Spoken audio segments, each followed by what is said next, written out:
በስመ አብ ወወልድ ወመንፈስ ቅዱስ አሐዱ አምላክ። በስመ አብ ወወልድ ወመንፈስ ቅዱስ አሐዱ አምላክ። በስመ አብ ወወልድ ወመንፈስ ቅዱስ አሐዱ አምላክ። የቅዳሜት ድርሳነ ማህያዊ አንደኛ ምዕራፍ። አንድ አምላክ በሚሆን በአብ በወልድ በመንፈስ ቅዱስ ስም በማመን ሁሉን የሚታደግ ሁሉን የሚያድን የጌታችን የመድኃኔዓለም ሞቱን መከራውን የሚናገር በዕለተ ቅዳሜት የሚነበብ ድርሳን ይህ ነው። ጌታችን ኢየሱስም ኤሎሄ ኤሎሄ ኤለማ ሰበቅታኒ እያለ አሰምቶ ተናገረ። ይህም ማለት ፈጣሪ ስለ ምዕመናን ለምን ተውከ ማለት ነው። ከዚያ የቆሙ አይሁድ ግን ይህስ ኤልያስን ይጠራል አሉ። ከነዚያም ከትንቢት ቃል ኤልያስ መጥቶ ያድነው እንደሆነ ተውት እንየው አሉ። ጌታችን ግን ፈጣሪ ለምን ትተወኛለህ ያለው ከሰማይ ረዳት ሽቶ አይደለም፣ የብዙ የሚሆኑ መላእክት ፈጣሪያቸው ነውና። ጌታችን ፈጣሪ ለምን ተወኝ ማለቱ ግን በበቀል ያገኘንን ርግማን ያረቅልን ዘንድ ነው። ከአዳም ጀምሮ ያገኘን መከራ ከቶ ያረቅ ዘንድ አባቱን ለመነ። እሱ በመበደላችን እግዚአብሔር ከተወን ከኛ እንዳንዱ ራሱን አንድ እንደሚያደርግ ሆኖ ስለኛ ይለምን ዘንድ እሱ እኛን መስሏልና፣ ወይንም ስጋ መልበሱ ነው። ነፍሱን ከስጋው እለያለሁ ብሎ ያን ጊዜ በድፍረት መልአከ ሞት ወደሱ መጣ።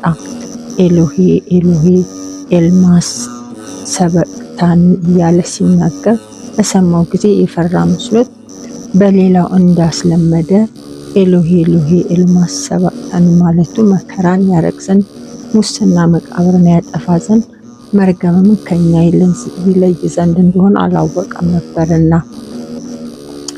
ሰውም በመሆኑ በመለኮትነቱ ክብር ንጹሕ ነውና በኃጢአት ምክንያት እሱ የሚከራከርበት መልአከ ሞት ምንም አላገኘም። በሰውነቱ በመለኮቱም ንጹሕ ክቡር ነውና። ከዚህም በኋላ መልአከ ሞት ስለመደፋፈሩ ወዲያና ወዲህ እንዳይል በንፋስ አውታር አጽንቶ አሰረው። ልብሱን ገለጠለት፣ እንዲያዩ አደረገው። መላእክቱንም በከበረ መስቀሉ ዙሪያ አዘንብለው ወድቀው ስላያቸው የእግዚአብሔር የባህሪ ልጅ እንደሆነ ተረዳ። በክፉ መከራ በጽኑ ፍርሃት ተይዞ ከመከራው ጽናት የተነሳ ላብ አላበው። ከስራቱ በተፈታ ጊዜ ግን ላቡን አጠፋለት። መቆም በካሳ ይሆንለት ዘንድ በጌታችን በኢየሱስ ክርስቶስ ፊት እየሰገደ ማለደ። በራሱ ፈርዶ አዳምን ከነ ልጆቹ ለቃለሁ አለ፣ ሌላ የሚሰጠው ካሳ አጥቷልና። ዳግመኛም ጌታችን ኢየሱስ አሰምቶ ተናገረ። ነፍሱንም ለእግዚአብሔር አብ ለእግዚአብሔር መንፈስ ቅዱስ አደራ አለ። በስልጣን አንድ ሲሆኑ አባቴ ነፍሴን በእጅ አደራ እጥላለሁ። እግዚአብሔር አብ አባቱ ነውና እግዚአብሔር መንፈስ ቅዱስም የአባቱ እጅ ነውና። ይህን አደራ ማለቱ ስለ ነፍሱ አይደለም። እሱ ራሱ እኔ ነፍሴን ከስጋዬ እለያታለሁ ዳግመኛም አስነሳታለሁ፣ ያለ እኔ ፍቃድ ነፍሴን ከስጋዬ የሚለያት የለም ብሏልና። እኔ በፍቃዴ ስጋዬን ከነፍሴ ለይቼ በመቃብር አኑራታለሁ እንጂ። ዳግመኛም አስነሳት ዘንድ ስልጣን አለኝ፣ በመስቀልም በመቃብርም አኑራት ዘንድ ይቻለኛል። እኔ በፍቃዴ ነፍስን ከስጋዬ ለያታለሁና። ነገር ግን ነፍሱን አደራ ማለቱ የኛን ነፍስ ወደ አባቱ ወደ መንፈስ ቅዱስ አደራ ብሎ መልኩ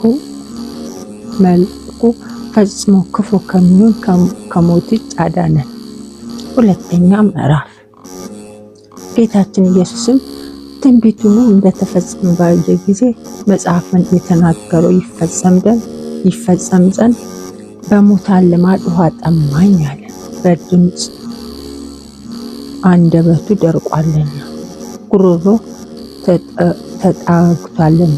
ቀድሞም በጎዳና ሲሄድ በጽማ ደክሟል፣ ሰውነቱ በጽማ ታስረዋልና። ምንጭ ካለበት ስፍራ ተቀምጦ ከሳምር ሴት ውሃ ለመነ። ይህችም የሳምር ሴት አላጠጣችው።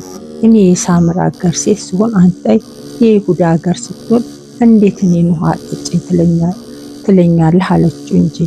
አይሁድ ከሳምር ሰዎች ጋር በስርዓትና በባህል አይተባበሩምና። እሱ ግን ለዘላለም የማይደርቅ የሕይወት ውሃ ያለው ባለጸጋ ፈጣሪ ነው። እሱ ግን ሁለት ሶስትን ስራ የሚያስይዝ የስድስቱን ጋን ውሃ በባህሪ ጠጅ ያደረገ ካሪ ፈጣሪ ነው። ለሰርግ የተጠሩት ሰዎች አጠጣቸው። በጠጡም ጊዜ ከጠጁ ጣዕም የተነሳ አደነቁ። ሙሽራውንም ጠርተው ሰው ሁሉ አስቀድሞ ያማረውን ጠጅ ያጠጣል፣ ከጠገቡ በኋላ ግን ተራውን ጠጅ ያጠጣል። አንተ ግን ማለፊያውን ጠጅ እስካሁን አቆየኸው አሉት። እንደዚህ የሕይወት ውሃ ያለው ባለጸጋ ፈጣሪ እንደዚህ የስድስቱን ጋኖች ውሃ ጠጅ ያደረገ ከሃሊ የሆነውን አምላክ በተጸማ ጊዜ ከርቤና የበለስ ደም የተቀላቀለበት መጣጣንና የበጋ ሞት አጠጡት። ማቴዎስም እንዲህ ብሏል፣ ከነሱ አንዱ ፈጥኖ ሄደ፣ በዓይነ በጎ መጣጣውን አምጥቶ በዘንግ አስሮ አጠጣው ብሏል። ዮሐንስም እንዲህ ብሏል፣ በዚያ መጻጻ የተመላ ዕቃ ወይም ማሰሮ ተቀምጦ ነበር። እነርሳቸው መጻጻውን በሰፈነጉ ሞልተው በስመዛ ሰንሰል ዘንግ አስረው ወደ አፉ አገናኙት፣ ጨመቁበት። ጌታችን ኢየሱስም መጻጻውን ቀምሶ በመጽሐፍ የተጻፈው ሁሉ ደረሰ ተፈጸመ አለ። በጉሮሮ መጠማትና በአንደበቱ መድረቅ ከስጋዊ ከነፍሳዊ መጠማት አዳነ። በቀትርም ጊዜ የዝሆኑን ሐሞት ከርቤ የቀላቀለበትን መጻጻ በመጠጣቱ በ9 ሰዓትም መጻጻና የበጋ ሞት በመጠጣቱ የጣፈጠ የበለስ ፍሬን ስለበሉ ስለ አዳምና ስለ ሔዋን ከፈለ። ለእኛም መሪር የሆነውን ሞትን እርግማንን አጠፋለን። ከዚህ በኋላ የጌታችን የኢየሱስ ሳይሞት ራሱን ወደ ቀኝ ዘንበል አደረገ፣ አሸናፊ ነውና። ከሞተ በኋላ ግን ራሱን አላዘነበለም። ሞት እንደሚበረታባቸው እንደሞቱ ሰዎች አይደለምና ከሞቱ በኋላ ራሳቸው ወደ ግራ ወደ ቀኝ እንደሚያዘነብሉ አይደለምና። ጌታችን ግን ራሱን ወደ ቀኝ በማዘንበሉ እኛን ከግራ ወደ ቀኝ አሳለፈን። ጌታችንም ራሱን በማዋረዱ ራሳችንን ከማዋረድ ወደ ልዕልና ወጣን። አክሊለ ሦክ በመቀዳጀቱ እኛን ጌታችን የደህንነት የራስ ወርቅ የማያልፍ የክብር አክሊል አቀዳጀን። ሶስተኛ ምዕራፍ ጌታችን ኢየሱስም ንጉሥና እግዚአብሔርን እንደበደለ እንደ ነፍሰ ገዳይም በእንጨት ላይ ሰቅለው ገደሉ። በምሳሌ ነገራቸውን አላሰቡምና። አንድ ሰው የወይን ተክል ተከለ፣ የሚጠብቅለት ግንብ ሰራ፣ ውድማም አበጀለት። ወይኑ የሚጠብቅለት ሹምሽሙ ሄደ። የሚያፈራበት ሰዓት በደረሰ ጊዜ ከወይኑ ፍሬ አምጡ ብሎ ብላቴኖቹ ሰደደ። ተክል ጠባቂዎች ብላቴናውን ይዘው ከነሱ የገረፏቸው፣ የመቷቸው፣ የደበደቧቸው፣ የገደሏቸው አሉ። ከቀድሞዎቹ የሚበዙ ብላቴኖች ሰደደ፣ እነሱንም ገደሏቸው። የሚወደውን አንድ ልጅ ነበረው፣ ልጄንስ ያፍሩታል ብሎ ሰደደ። ወይን ጠባቂዎቹ ልጁን ባዩ ጊዜ እርስ በርሳቸው እንዲተባባሉ፣ ወራሹ ይሄ ነውና እንግደለው፣ ርስቱም እጅ እናድርግ ብለው ያዙ። ከተክል ቦታ ወደ ውጭ አውጥተው ገደሉ። የተክሉ ባለቤት እነዛ ምን ያደርጋቸዋል? መጥቶም ይገድላቸዋል የለምን? ወይኑንም ፍሬውን በየጊዜው ለሚሰጡት ለሌሎች ሰዎች ይሰጣቸው የለምን ብሎ የነገራቸውን አላስተዋሉምና። ይህ ምሳሌ በአይሁድ ደረሰባቸው። ነቢያትን እንደገደሉ የፍርድና የሕግ ባለቤት ልጁን የገደሉት አይሁድ አባቱ በሮማውያን እጅ ገድለዋቸዋልና። ከእነሱም ክህነታቸውን፣ ሕጋቸውን፣ መንግስታቸውን አሳለፈባቸው። የሃይማኖታቸውን ፍሬ ለሚሰጡ ለሌሎች ሰዎች ሰጠባቸው። በሞት ጊዜ ደቀ መዛሙርቱን ሳያውቅ ድንገት ገደሉ እንዳይሉ አስቀድሞ በምሳሌ ብዙ ቀን ነገራቸው። እነሆ ኢየሩሳሌም እንወጣለን፣ የሰው ልጅን ይዘው ለክፉ ሰዎች አሳልፈው ይሰጡታል፣ ብዙ መከራ ያጸኑበታል፣ ሰቅለውትም ይገሉታል፣ በሦስተኛው ቀን ይነሳል አላቸው። ዳግመኛም የሰው ልጅ ይመሰገን ዘንድ ጊዜው ደረሰ አላቸው። የስንዴ ቅንጣት ከምድር ካልወደቀች ካልፈረሰች ብቻዋን ትኖራለች፣ ከሞተች ከፈረሰች ግን ብዙ ፍሬ ታፈራለች ብዬ በእውነት እነግራችኋለሁ። ዳግመኛም ጌታችን ኢየሱስ የዓለም የሚፈረድበት ጊዜ ደረሰ። እንግዲህ የዚህ ዓለም አበጋዝ ወይንም ዲያብሎስ ይፈረድበታል፣ ከሰው ለይተው ይሰዱታል። እኔም ከተሰቀልኩ በኋላ ሁሉንም ወደ እኔ እስባለሁ ወይንም ወገኔ ያደርጋቸዋለሁ። ይህ ማለቴ በማንኛውም ሞት ይሞት ዘንድ ስላለው ሲነግራቸው ነው። ሕዝቡም ክርስቶስ ለዘላለም ጸንቶ እንዲኖር በኦሪት ሰምተናል፣ እንዴት አንተ ይሞታል ትላለህ? የሰው ልጅ ማን ነው አሉት። ዳግመኛም ጌታችን ኢየሱስ ጥቂት ቀን ከእናንተ ጋር እኖራለሁ፣ ጨለማው ወይንም ሞት ሳይደርስባችሁ ተመላለሱ፣ እመኑ አላቸው። በጨለማ የሚሄድ የሚድንበትን አያውቅምና ብርሃን ሳለ በእሱ እመኑ። የብርሃን ልጆች ትሆኑ ዘንድ ይህን ካላችሁ በኋላ ተሰወራቸው። ዳግመኛም ቸር ጠባቂ ነኝ። ቸር ጠባቂ ሰው ግን ስለ በጎቹ ተላልፎ ይሞትላቸዋል። ዳግመኛም የሰው ልጅ ሊያገለግሉት አልመጣም፣ እሱ ሊያገለግል ነው እንጂ ስለ ክፉ ሰዎች ራሱን አሳልፎ ሊሰጥ ነው አላቸው። ዳግመኛም ጌታችን ኢየሱስ ስለዚህ ነገር እርስ በርሳችሁ ትመራመራላችሁ አላቸው። ዳግመኛ ጥቂት ቀን ታዩኛላችሁ ስላልኳችሁ እኔም ወደ አባቴ ሄዳለሁና እናንተ እንድታለቅሱ እንድታዝኑ በእውነት እነግራችኋለሁ። ዓለም ግን ደስ ይለዋል፣ እናንተ ግን ታዝናላችሁ። ነገር ግን ሐዘናችሁ ደስታ ይሆንላችኋል ወይንም ወደ ደስታ ይለወጥላችኋል።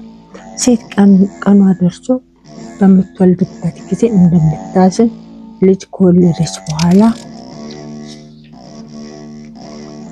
ግን ስለ ደስታዋ መከራዋን አታስበው፣ ወንድ ልጅ በዓለም ወልዳለችና።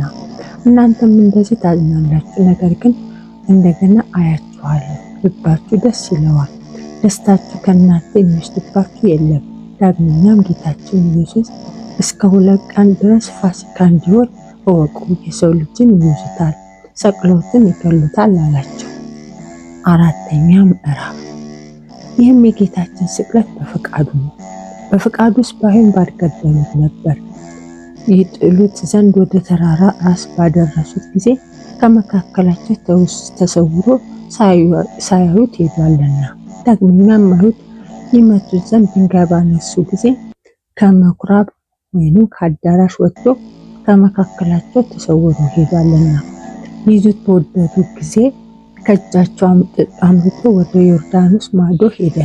ፈቃዱ ስለሆነ ገደሉት እንጂ ስለኛ ይሞት ዘንድ ፈቃዱ ነውና።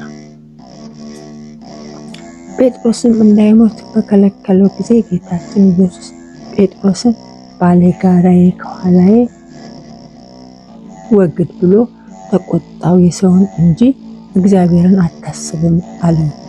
ጴጥሮስም በደብረ ታቦር ቤት ይሰራ በመከረ ጊዜ ጌታችን ኢየሱስ በዚያ ይኖር ዘንድ በግብፅ ታምራት ካደረገ ከሙሴ ጋር በሹማምንቱ ላይ እሳት ካወረደ ቀናኢ ከሚሆን ከኤልያስ ጋር አይሁድ እንዳይገሉት ጌታችን ኢየሱስ ምክሩን አልተቀበለውም። በደብረ ታቦር ወርዶ ስለኛ ሞተ እንጂ ከመላእክት ጥቂት አነሰ። የማይሞት ፈጣሪ ቢሆን ስለኛ መከራ ተቀብሎ ሞታልና። የሚያገለግሉት መላእክትን ከእሳት ከነፋስ የፈጠራቸው እሱ ሲሆን ስጋም ከመላእክት ጥቂት አነሰ ብሎ መባሉ ሞት እንደሚባለው መከራው ነው። አነሰ መባሉ በክብር በጌትነት አይደለም፣ በተዋህዶ ከመለኮት ጋር አንድ አካል ነውና። ነገር ግን በመከራውና በሞቱ ስለ አዳም ኃጢአት የበደሉትን ያልበደሉትንም ከአዳም ጀምሮ እስከ ሙሴ ድረስ የገዛቸውን ሞት አጠፋው።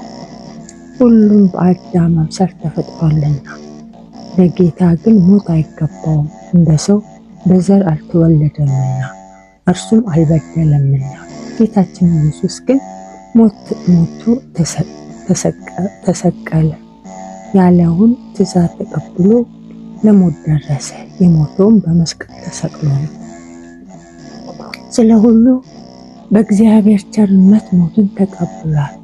ለእርሱ ግን የበደሉት ሰዎች ሞትን ተቀብሎ ያድናቸው ዘንድ በአዲስ ሕግ የተመረጠ መምህር ሆኖ መድኃኒታችን ፈጣሪያችን እሱ ግን ስለኛ ሞተ። ሰውነቱን ለሞት ስለኛ አሳልፎ ሰጠ።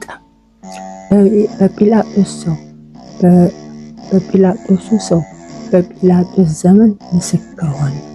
ከኃጢአታችን ያድነን ዘንድ ከእርሱም ሐዲስ ወይንም የበቁ ወገኖች ያደርገን ዘንድ እሱ ግን በደሙ ወገኖችን ያከብራቸው ዘንድ ከከተማው በአፋ ሞተ። እርሱም የሰው ኃጢአት ለማስተሰረይ አንድ ጊዜ ሞተ፣ እኛን ከአባቱ ከእግዚአብሔር ያስታርቀን ዘንድ። የባህሪ አምላክ እሱ ስለኛ ሞቶ በመለኮትነቱ ሕያው ሲሆን በስጋ ሞተ። 5ኛ ምዕራፍ። አይሁድ ግን ቀኑ ዓርብ ነበርና ሰንበት ስለሆነ እኒህ ሰዎች እንደተሰቀሉ እንዲያድሩ አሉ፣ ሰንበት ያከብራሉና። ጭፍሮችም ተሰውረው መጥተው ጲላጦስን እኒህ ሰዎች ጭንጭናቸውን ሰብረን እናውራቸው ብለው ለመኑት። ከጌታ ጋር የተሰቀሉት ሁለቱን ሰዎች ጭንጭናቸውን ሰብረው አወረዷቸው። ጭፍሮቹም ወደ ጌታችን ኢየሱስ በደረሱ ጊዜ ፈጽሞ እንደሞተ አይተው ጭኑን አልሰበሩትም። ከጭፍሮቹም አንዱ ከሞተ በኋላ በ11 ሰዓት ተኩል ጭኑን ስላልሰበሩት ተቆጥቶ መሞቱን አለመሞቱን ያውቅ ዘንድ በሰሩለት በታላቅ ጦር ጎኑን ወጋው እንጂ። ጌታችን ኢየሱስም ጎኑን በወጋው ጊዜ ጥሩ ውሃ ትኩስ ደም ፈሰሰ። ደሙም ከውሃ ጋር አዳምን ለማዳን መቃብሩን ዘልቆ በአዳም አጽም ላይ ፈሰሰ። እንደ ሩቅ ብእሲ ደሙ ደርቆ ይሞት አይደለምና። መላእክትም ደሙን በእሳት ጽዋ ተቀበሉ። ያየውም ሐምራዊ ምስክር ሆነ፣ ምስክርነቱ እውነት ነው። እርሱ እናንተ ታምኑ ዘንድ እውነትን እንዲያስተምር አወቀ። ይኸውም የተደረገው መጽሐፍ አጥንቱን አትስበሩ ብሎ የተናገረው ይደርስ ይፈጸም ዘንድ ነው። ዳግመኛም ሁለተኛ መጽሐፍ ጎኑን የወጉት ሰዎች በታምሩ ያዩት ዘንድ አላቸው ብሏል። የጌታችን የኢየሱስ ነጠብጣብ ሁሉ የፈሰሰው በጥፊና በበትር በመመታቱ ነው። በመሬት ላይ በመጎተቱ በመረገጡ ነው። በመገረፉና በመደብደቡ ነው። የሾህ አክሊልን በመቀዳጀቱ ነው። በጦርና በችንካር በመወጋቱ ነው። 9,125 በሚሆን በተቀበለው መከራ ሁሉ ነው።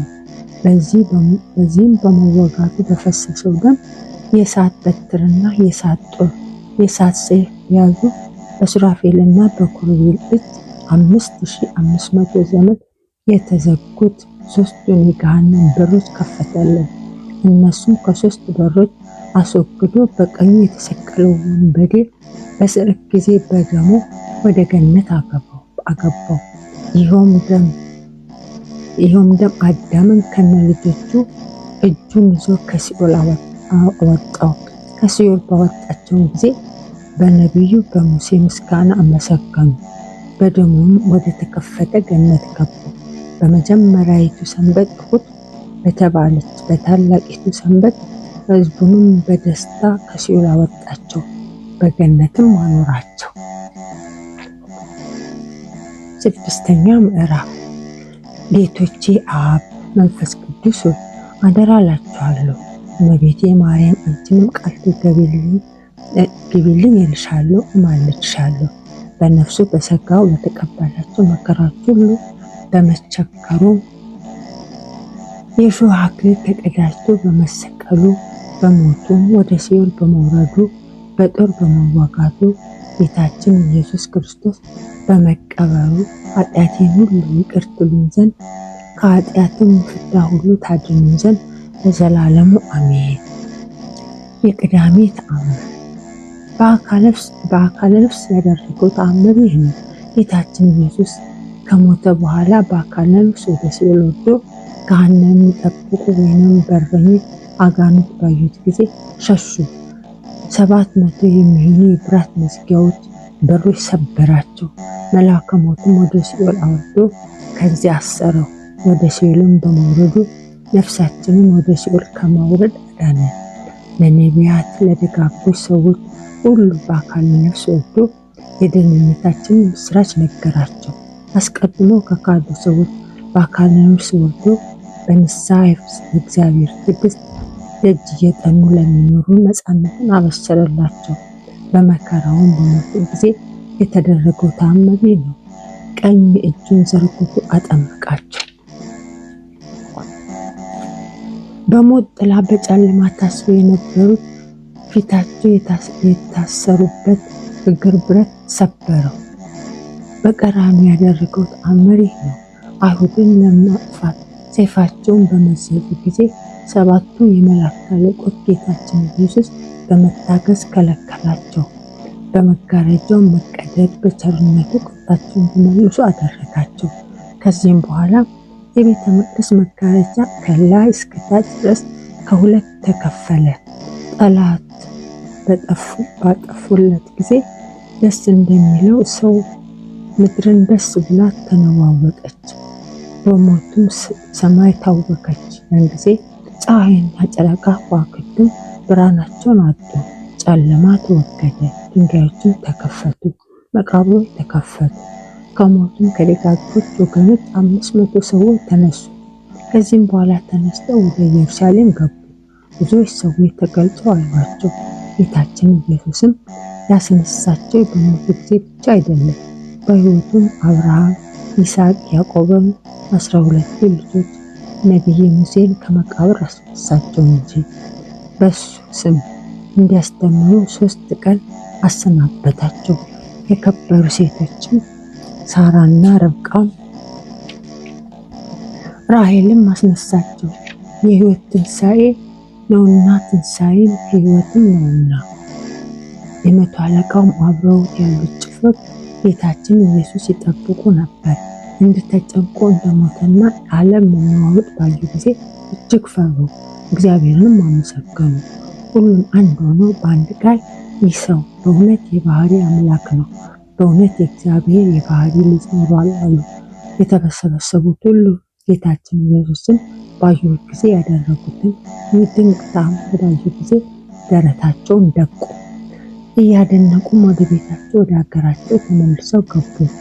ቀድሞም የሚያውቁት ሰዎች ርቀው ቆመው ያዩ ነበር። ከገሊላም ጌታችን ኢየሱስ የተከተሉት ገንዘባቸው የሚያገለግሉት ብዙ ሴቶች ጌታችን ቆሞ አዩት፣ የሆነውን ነገር ተመለከቱ። የቀዳሚ አርኬ። ሰውን ከሚገዛ ከሞት ዕዳ እሳቸውን ታድን ዘንድ ስለ አዳምና ስለ ልጆቹ ኤሎሄ ኤሎሄ ኤልማ ሰበቅታኒ ብለህ የጸለይኸው ይህ መምህር ሆይ አቤቱ ለአንተ እገዛለሁ፣ በመስቀልም እገዛለሁ። እንዳይን ብሌት ጠብቀኝ፣ በክንፈ ረድኤትም ሰውረኝ። ፈጣሪ በምሕረት ተመለከተኝ ብለው ወደ ግሩም አባቱ ጮኸው በፍጹም አስታራቂ ቃል ክርስቶሳዊ ሰውነትን ስለ አዳም ከፍያለሁና እንዳልህ ጥፋት ይገሰጽ፣ መርገምም ይጥፋ። እንደ በሽተኞች የተጠማ ክርስቶስ በሟች ሰዎች ለማጥዋል የለምን ክርስቶስ መከራዎችን የታገስ የማትናገር በግ ክርስቶስ በሱትኤል ጽዋ የሆድህን ውሃ አጠጣኝ። የመቅሰፍትህን ወይን ግን በጽና ጽዋ አታጠጣኝ። አንደበት በደረቀ ሮሮ በተጠማ ጊዜ አዛኮል ሐሞት ያጠጡ ከሐሰት መምህራን እጅ ግፍት የተቀበል ክርስቶስ ኃጥእ እኔ ከኩነኔ ካላዳን ከሀገር በአፋ ለምን ተሰቀል? ረቂቅ ወዝን በዋዛ ጊዜ መልአከ ሞት ዲያብሎስ ቀድሞ የነሳሁትን እረፍት ተወውና ክርስቶስ በጲላጦስ ፊት ጥቂት ለመቆማ ሰማይና ምድር ለኔ ቢሆን የምከፍለው አሰጥ ዘንድ አይበቃኝም አለ። በላይ ወዳለ አባትህ ነፍስን አደራ በማለት ካንተ ጋር ከተሰቀሉ ጭፍሮች ጋር የተቆጠርኩ መልአከ ሞት በኃይሉ ነፍስ መለየት ተወ። ነገር ግን በፍጹም ልብህ በፍጹም ሀሳብህ ውደደኝ ከኔ ጋር ኑር። ያለመድኸው ልማድ በመስቀል ላይ በደረሰበት ጊዜ ከእሳትና ከትል መከራ የሰዎች ነፍሳት ታድን ዘንድ ራስህንና አንገት ዝቅ በማድረግ ሰውነትን የሰጠህ የእሳት ሞገድ እንደ ሩቤል እንዳያሰጥመኝ ጌታዬ ሆይ መስቀል የሕይወት መርከብ ይሁንልኝ።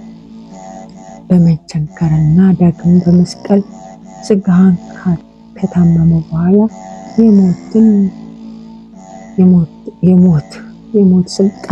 የሞት ስልጣን ያደከም ክርስቶስ ሆይ ዛሬ ሶስተኛ ማህተም አትፍታብኝ፣ ጥቁር ፈረስም አታሳየኝ። ከሲኦል ወደ ሞት የምትወርደው ገነት ነፍሳትን ለማውጣት በድንገት ከነፍስ ጋር የወረድክ በመገለጥ ያለ የመውረድ ምስጢር ሳመሰግን ወደ ሲኦል ወርዶ ኃይሉን አጥፍቶ የሲኦልን ምርኮ ቀማው።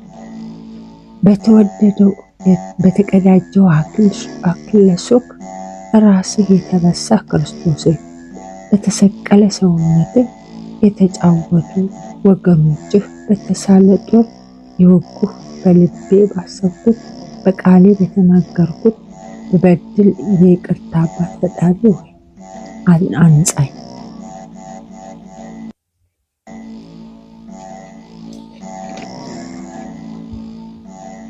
መውደቅን እንደሚያገኘው እንደ ሰው ደም አይደለም። ገነትን በደምህ የከፈትከው ክርስቶስ ሆይ በንፋስ አውታር ሞትን ካሰርከው በኋላ ንጉሥ ዳዊት ከመረጠው ከዚህ መቅሰፍት በጦር በመወጋትህ አድነኝ። የእግርህንና የእጆችህ ችንካሮች፣ የደረትህን ችንካር፣ የፊትህን መጸፋት፣ የራስህን መመታት፣ ዳግመኛም በጀርባ ግርፋት የጎንህን መወጋት አስበህ አቤቱ እኔን ይቅር በለኝ ቸር አንተ ነህና። ጌታዬ ኢየሱስ ክርስቶስ ሆይ እኔም ባሪያን ከክፉ ነገር ጠብቀኝ ለዘላለሙ አሜን አሜን አሜን። የዛሬው ንባብ እዚህ ላይ አበቃ። በሰላም አስተምሮ በሰላም ያስፈጸመን አምላከ ቅዱሳን ክብር ምስጋና ለእሱ ይሁን ዛሬም ዘወትርም ለዘላለሙ አሜን። ይቆየን።